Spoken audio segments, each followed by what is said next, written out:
All right, Aaron, I am so stoked to be talking with you, man. I mean, Scare Package 2, watched it a few months ago when it was on Shudder, and obviously it's gonna get a release on Blu-ray, DVD, and all that. And I think I love the first one, and this one I actually liked as well. I mean, you had a great cast in this one. I can't even describe the cast; they were just phenomenal in this one. Yeah, yeah, we were so lucky. It was a fun thing to bring back some people. Then it's like you created this dynamic, and how do you add in some new blood, literally and figuratively, to the project? So it was yeah, it was a blast, and getting Graham Skipper and Rich Sommer and Kelly Maroney, and so many fun folks that I've loved for years, and to throw them into this weird blender was a blast. Yeah, when the first one came out, I remember interviewing Zoe and Jeremy, and I was so stoked when the second one came out that they were back for this one. I mean, it just felt like, and of course, Dustin Rhodes. I can't say enough about him. I mean, Oh. that was a big surprise for me. I didn't think he was going to come back at that point, but I was like, to see him return, I was like blown away. And as Oh, you mentioned, you brought in some new blood here, Rich Sommer, Grand Skipper, Kelly Martin, and then someone who I got to talk to last year, Maria Olsen. She was great. She was oh, great in the film as well. I mean, love it. it was. I Love mean, how did it. you get all the like? How did you get like? How did this happen? Like, how did you get them all together? Like, I mean, well, Dustin, I mean, actually, I think you can see up there, there's Dustin there that's from Scare Package One in my room. But Dustin was someone that I thought you had to bring back because, yeah, obviously it's a killer, and we're bringing back people anyway. That's like, did they die or what's going on? But we wanted to make it like this kind of like big epic moment. So, I lit it like kind of like the box of the Thing, and just have this like silhouette. I just thought that was such a fun thing to do, and he's the best, and then we got to give him another line this time, so he goes no and he says yes. So those are all his lines of the first two movies, which was a lot of fun. But he's actually such a great actor, that I have bigger visions for him, both in potentially the Scare Package franchise, and then also because it is that now, which is crazy to say, but then in other films too. And then yeah, everybody else I kind of knew in some way. We make a lot of movies with my company, and so we got to know a number of actors over the years. And Maria Olsen, I actually first knew her through Starry Eyes.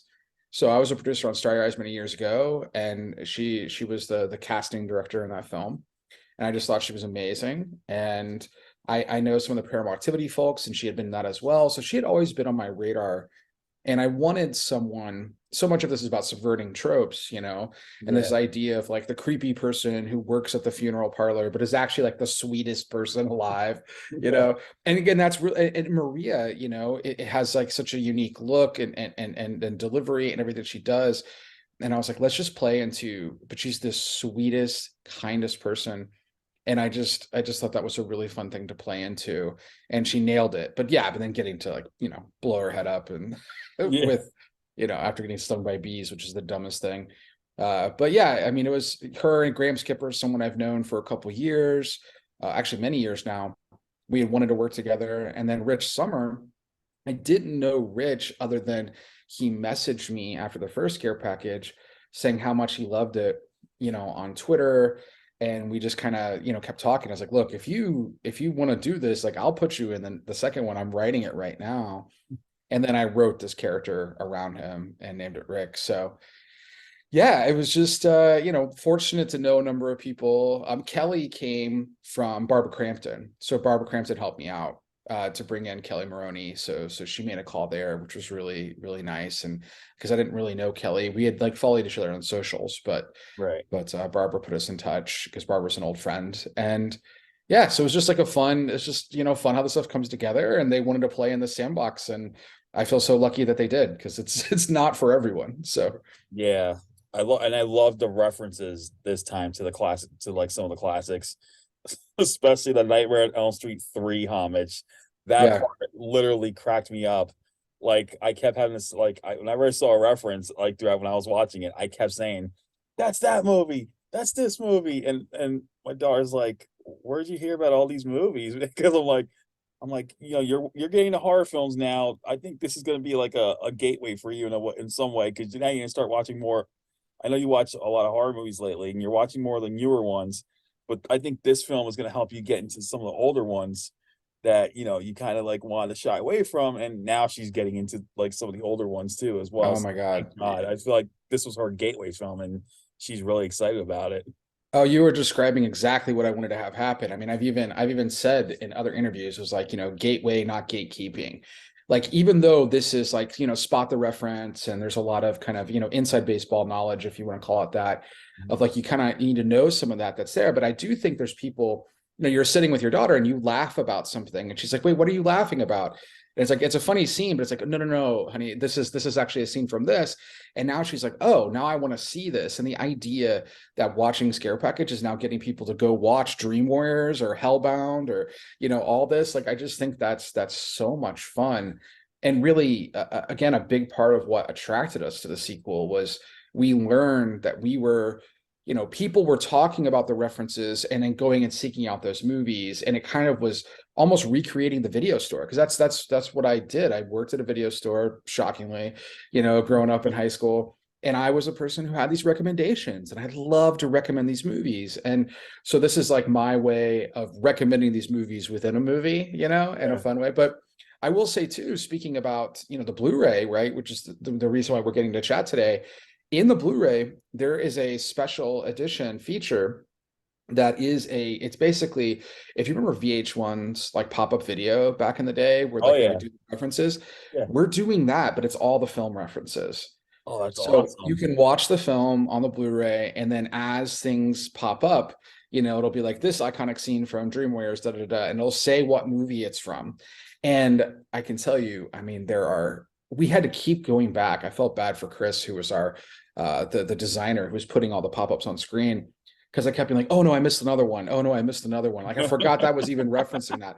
Because there's times where there's like two references, three references in one bit, and you Yeah. got to put them all on screen at the same time. I mean, there's just so much. So there's well over 100 references throughout the film, and it's a lot of fun. And I think people are going to enjoy watching it with that on screen now. We're very excited for that special feature. Yeah, I have like three favorite stories out of the mini ones. I love the Final Girls one because that was totally hysterical and totally spot on. Where the '90s Final Girls more like the ditzy one, and then the last one you expect, and then I love the references to all the names of the characters Hmm. from that story. The one with the cast of Host, which really surprised me because I was like, I saw this when I saw that one. I'm going, oh my god, those are and my daughter loves Host, so I'm like, "Do you Mm, recognize them?" And she's like, "Are those the guys from Host?" I'm like, "Yes, that's them. They got their own story. That's amazing." And that's like she amazing. was, yeah, and I love the final story. That remind me of it's like Pet Cemetery meets Reanimator, and I thought that's a brilliant one as well. Those are like my three favorites out of the stories that they or the little movies that Chad made everyone watch before the traps. So Yeah. Yeah, yeah. I mean, I'm really proud of our segments, and I think each of the directors did such a wonderful job. And yeah, I just think it was fun to try and find, a reason to like watch these segments, what was there. But so much of Scare Package 2 that I just really enjoy is, as a producer, I love working with other directors and seeing how they work. And then I'm also obviously a writer director myself. But this like allows me to have the best of all worlds, and I get to work with this really talented director, and we get to talk about, okay, well, what kind of references are you bringing in, and how is this going to fit into the bigger story, and how can we tie that in? So that last segment called "We're So Dead" that Rachel Wiggins directed, myself and Cameron, we wrote that. So that's why that one kind of ties a little more seamlessly into the end of it. So we kind of made those pieces like really, really fit in. But there's references to all of them, that are there. That's like something happens in a segment, and then something happens in the main story right after, that ties into it. And I thought, I mean, even like the beer pong and stuff, it's there. It's because, they're going to a frat party, and a sorority party at the beginning, in the first segment. So it's like, it's all tying together thematically in this really weird way. And that was a blast to do. And I think those filmmakers just did such a great job on those segments. Yeah, overall, I think this was a fantastic, like a great sequel. And to be honest with you, I'm actually looking forward. If I know there's got to be a Scare Package 3, Yeah, and because the way it's an open again, another open-ended finale, and I'm like anticipating Scare Package 3. I gotta see it. It's gotta happen. Oh, I So, thank you. Yeah. Well, look, good folks like yourself keep talking about it. I think the likelihood is high that that can happen. I mean, right now, I will say that, I have envisioned this all as like a Rad Chad trilogy, so that is what's there. I have a insane, like whatever you think it's going to go, it's not going to go that direction, I can assure you. well, that's what happened with this one. I wasn't expecting the way this went. I thought it was gonna be a funeral and something. I wasn't expecting to be like Saw, like where everything happened. Like I wasn't expecting all that, but it was like, but still, it was really good, well executed. Yeah, no, thank you. Well, because I mean, I will say there was an easy answer to just, you could go back to the video store and just, Chad could put in tapes forever. It could be a prequel, different stuff, all kinds of things. So there was an easy model there. But one of the rules that we have, like with Paperstreet with my company, is just that whatever the easy answer is, like throw it out. So if that's what people are expecting, then I can't do that. We've got to do something different. So instead, it was play into, because the original title was tropes, right? So and we made the title a trope, kind of like the chopping mall, Silent Night, Deadly Night, kind of punny titles. And so we're constantly trying to challenge ourselves to lean into those tropes and understand those rules of horror, but there's nowhere where there's bigger tropes to usurp than in the horror sequel. So it's like, well, rather than just go back to the video store and do this, like, why don't we try and deal with the aftermath of this, which happens a lot. There's a lot of sequels that pick up right after the last one. But also, like, you have these people who are dead, and like, how can they be alive, or are they this, or are they that? And it just became a really fun thing to kind of comment on that. And yeah, and the Saw side of it, that was not deliberate. I mean, that wasn't the intention at first. It was just, what frame, kind of framework device is going to make the most sense. And I was watching at that time, I was kind of gearing up because that summer when I was writing it, the Spiral was coming out, the Yeah. new Saw film, and I was like, okay, I'm going to rewatch these Saw movies and kind of get into the spirit, get excited for what they were doing. And I was like watching like Saw 5, 6.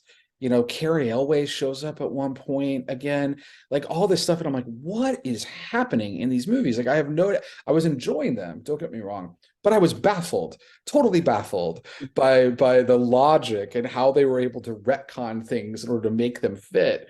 And it's like they're taking a square peg and just jamming into this round hole. And I'm like, okay, this is fun. Like, this can be the framework that can really work. And at the end, when Dwight is like, do you know what's going on? Like, I mean, that's just me watching Saw 5, or Saw 6 or 7, or, all like that whole stretch there. And that became just the way that they use these traps, and that we could like put them in an escape room kind of thing, and there could be a trap, and we could then comment, and I could do really dumb scare package traps, scare package Saw traps, which was really funny. And then we really tried to focus on like the 90s and 2000s. So, and some people don't get it. They'll be like, why is there a joke about the cinnamon challenge? I'm like, well, this is the era that we're mocking. We're mocking the stuff that happened at Yeah. that time. All these And also, the cinnamon challenge is the dumbest Saw trap ever.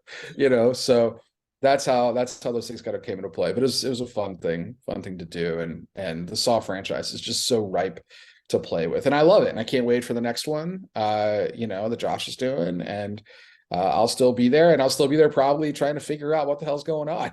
Yeah, you know? exactly. And and then speaking of horror movies, I mean, one thing I really loved was the Slumber Party Massacre reboot, because gender reversed the horror tropes, and Yeah. and they did what the original was supposed to do, satire of the slasher genre. So, and now I'm like, now that came out, I'm like, I'm not gonna be honest with you, I'm looking forward for a part two. I'm like, I hope they do a sequel to this, and kind of like Yeah. all that things. I would love to see that, and I'm pretty sure Danishka's probably got something up inside her head right now thinking about that. Yeah, Dinesh is wonderful, and such a talented director. I'm so proud of what the career she's created out of that. And yeah, it's a really fun franchise. I thought that was a very fresh way of looking at this, and much in the same way that we do as care packages. Like, we're just trying to take the things that I love, that I've got tattooed up and down my arm, that matter to me, but then also, like, how can we change the narrative? How can we talk about it a little differently? How can we usurp what you expect that trope to be? And that's just so much fun. It's such a fun well to go to. So I know Cameron, who, created the series with me, where he wants to do scare package movies forever. He's like, I want to do one like every other year for the rest of our lives.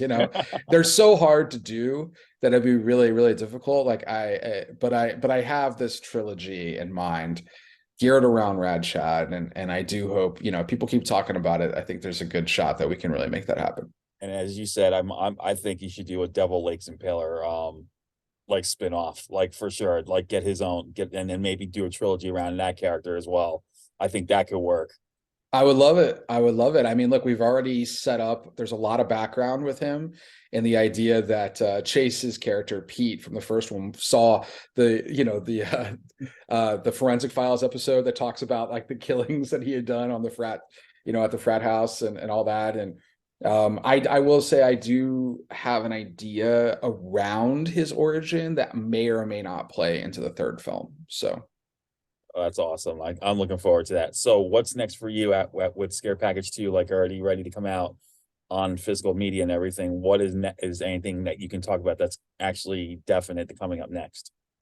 yeah, I mean, we have a few movies that are coming out this year, so upcoming, I mean, I have a film that's not a horror film, but it is a sci-fi film called The Artifice Girl that we produced. That's Oh coming yeah. out April 27th. It's fantastic. The Franklin Rich wrote and Oh yeah, directed. I just saw the trailer. That looks really good. I'm Yeah. planning to see that one. Yeah, great, great. Yeah, it's a very thought-provoking film. It's not what I think some people expect, but once they see it, I think people really get engulfed in a really, really beautiful and like I said, like thought-provoking story. So I'm excited for that. And then we have Trim Season, which is kind of I call it a witchy weed horror film. But yeah, I mean that's with another amazing cast, Alex Esso, who again I originally knew from Starry Eyes, Bex Taylor Klaus, they're so great in this. And then Beth Million, who was in Sick, who's the lead in Sick. She's just a superstar. Ali Ionitis, Julia Kenda de Blas. It's just such a great cast. And that's all coming together here and will come out. Well, we don't have a date on that yet, but it's in the festival circuit. So that's coming, but it will be later this year for sure. And then we have A Creature Was Stirring that Damien Levesque directed. He was the director of The Cleansing Hour that came out a couple years ago. And so we've got that follow up with Chrissy Metz from This Is Us. It's a big Christmas creature feature film that should be coming out, this around this Christmas. And there could be a couple others. The Bunker with Tony Todd and Tobin Bell. That's coming too. That's a little sci-fi horror. And then I'm moving off to do. There's a couple things that I can't talk about just yet that I'm writing, directing, and working on too. That should be going into production pretty soon. So That's awesome. Well, Scare Package 2 is now on Shudder, but you can catch it on Blu-ray, DVD, on demand, and digital on April 11th. And if you love the first one, you're definitely gonna want to see this one. And if you haven't seen the first one yet, you see the first one ASAP and then watch the second one. I'm telling you guys, you're gonna have a great time with these films. Aaron, man, thank you so much for taking the time to talk about these. And like I said, I'm hoping there will be a Scare Package 3 and even a Devil Lake Impeller trilogy or a spin-off of some sort. I would die to see those. Oh, that makes me so happy. Yeah, thank you so much. And yeah, we packed a ton of stuff on this Blu-ray, so I hope people check it out. There's a lot of special features, commentary, bloopers. There's all kinds of stuff. So I hope people check it out because this is the movie that should be coming out on physical media. You know what I mean? Like that's where it came from. That's where it was born from. So I hope people check it out. But thank you so much for all the support of our movies. It means so much to me. And so delighted to be here and talking about this. And yeah, fingers crossed. I would love to make a third one. All right. Well, everyone take care and you all have a great day. All right. Thanks so much. All right, Cheers. bye-bye.